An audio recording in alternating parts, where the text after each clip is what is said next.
नमस्कार, आपके साथ मैं हूं सुमेरा खान। TV9 डिजिटल में आपका बहुत बहुत स्वागत है। आज प्रधानमंत्री नरेंद्र मोदी ने इतिहास रचा है।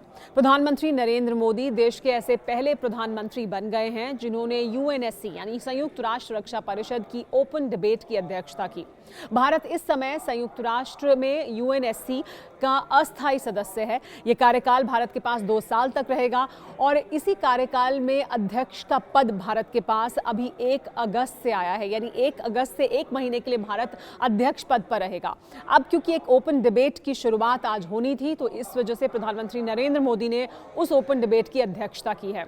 ये जो ओपन डिबेट है उसका मुद्दा था मैरिटाइम सिक्योरिटी, यानी समुद्र से की सुरक्षा, समुद्री रास्तों की सुरक्षा और इससे जुड़े हुए तमाम और जो पहलू हैं, तमाम और जो मुद्दे हैं जो अंतर्राष्ट्रीय ट्रेड से जुड़े हुए हैं, डाइवर्सिटी से जुड़े हुए हैं, किस तरह से जो रूट्स हैं, ट्रेड रूट्स हैं, उनकी सुरक्षा की जाए, कैसे मैरिटाइम सिक्योरिटी को सुनिश्चित किया जाए और तमाम पर्यावरण से जुड़े हुए मुद्दे भी। तो इन तमाम मुद्दों पर एक ओपन डिबेट होनी है।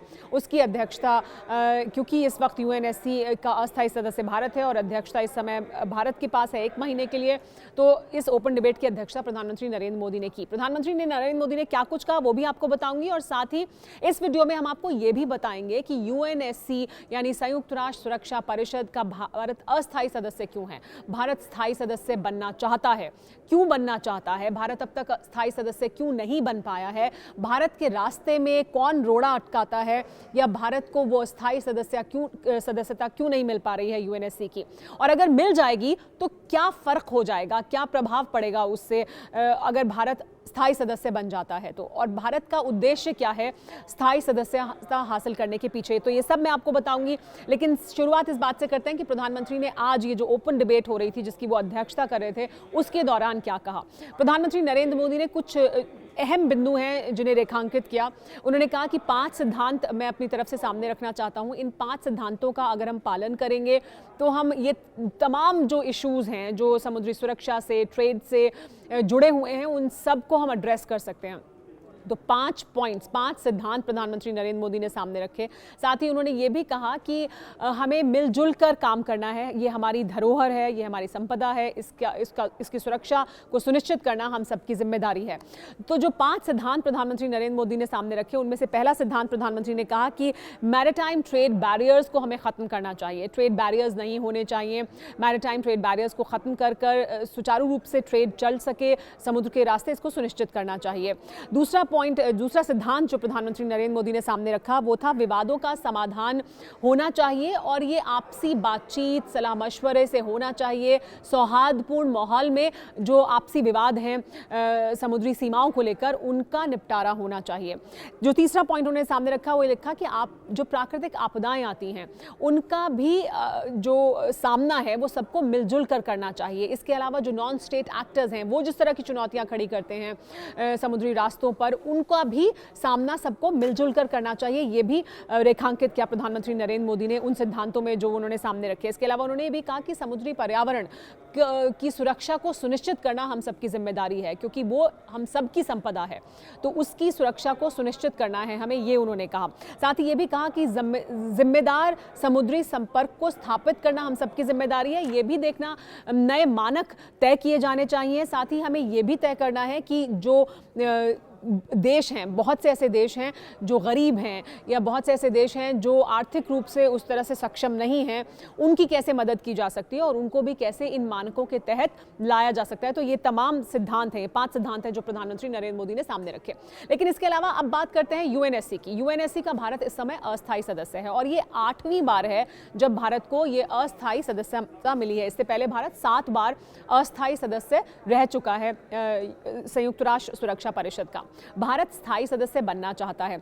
भारत स्थायी सदस्य बनने के लिए पिछले काफी समय से प्रयास कर रहा है। भारत स्थायी सदस्य इस वजह से भी बनना चाहता है क्योंकि अगर आप UNSC के के स्थायी सदस्य होते हैं सिक्योरिटी काउंसिल के, तो उससे आपका जाहिर सी बात है किसी भी देश का दुनिया में उसकी ताकत का, उसके पद का आकलन इस बात से होता है कि उसकी आर्थिक स्थिति कैसी है, उसने किस तरह की रिसर्च की है, किस तरह से तरक्की की है, उसकी जो ह्यूमन इंडेक्स है उसमें वो देश कितनी तरक्की कर रहा है, लेकिन साथ ही राजनीतिक तौर पर वो कितना मजबूत है, दुनिया में उसकी कितनी ऊंची और कितनी बड़ी साख है और वो कितनी अहमियत रखता है। तो अगर आप यूएनएससी के सदस्य हैं तो आप दुनिया में उस बड़ी टेबल पर बैठने के हकदार हैं और भारत वो चाहता है। लेकिन चीन भारत के रास्ते में हमेशा रोड़ा अटकाता है, क्योंकि यूएनएससी में इस समय 15 सदस्य हैं, जिनमें से 5 परमानेंट मेंबर्स हैं, 10 नॉन परमानेंट मेंबर्स हैं। जो 5 परमानेंट सदस्य हैं उनमें यूएस, यूके, फ्रांस, रशिया और चाइना शामिल हैं। 10 अस्थायी सदस्य हैं जिनका कुछ समय पर चयन होता है। 5 सदस्यों के लिए हर 2 साल पर चुनाव किया जाता है और फिर वो जो टेबल है उस पर नए देशों को बैठने का मौका मिलता है। इसी के तहत भारत को ये 8वीं बार अस्थायी सदस्यता मिली है और अस्थायी सदस्य बनने का मौका मिला है। लेकिन चीन क्योंकि परमानेंट सदस्य है, इस वजह से भारत की राह में सबसे बड़ा रोड़ा चीन ही है। चीन हमेशा ये चाहता है कि भारत कभी भी उस टेबल तक ना पहुंचे। हालांकि जो बाकी के चारों देश हैं वो सैद्धांतिक रूप से ये बात भारत के सामने रख चुके हैं कि वो इस बात के साथ इत्तेफाक करते हैं कि भारत को अगर वो परमानेंट सीट वहां मिले तो वो भारत का समर्थन करेंगे।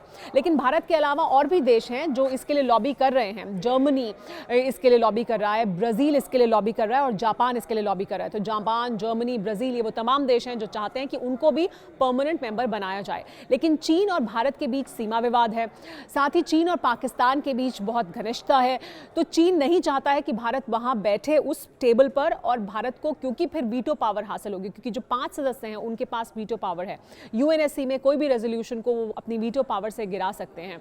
हालांकि सभी सदस्यों के पास एक वोट होता है, लेकिन जो 5 सदस्य हैं, जो परमानेंट मेंबर्स हैं, उनके पास वीटो का अधिकार होता है। और इसी वजह से ये भी बार बार कहा जाता है, भारत इस वजह से भी बनना चाहता है स्थायी सदस्य कि ये डेमोक्रेटिक नहीं है, लोकतांत्रिक नहीं है यूएनएससी। साथ ही दुनिया बहुत बदल चुकी है और इस बदली हुई दुनिया को परिदर्शित नहीं करता है संयुक्त राष्ट्र अगर उसमें और सदस्यों को शामिल नहीं किया जाता है। तो भारत लोकतांत्रिक चाहता है कि यूएन को लोकतांत्रिक बनाया जाए।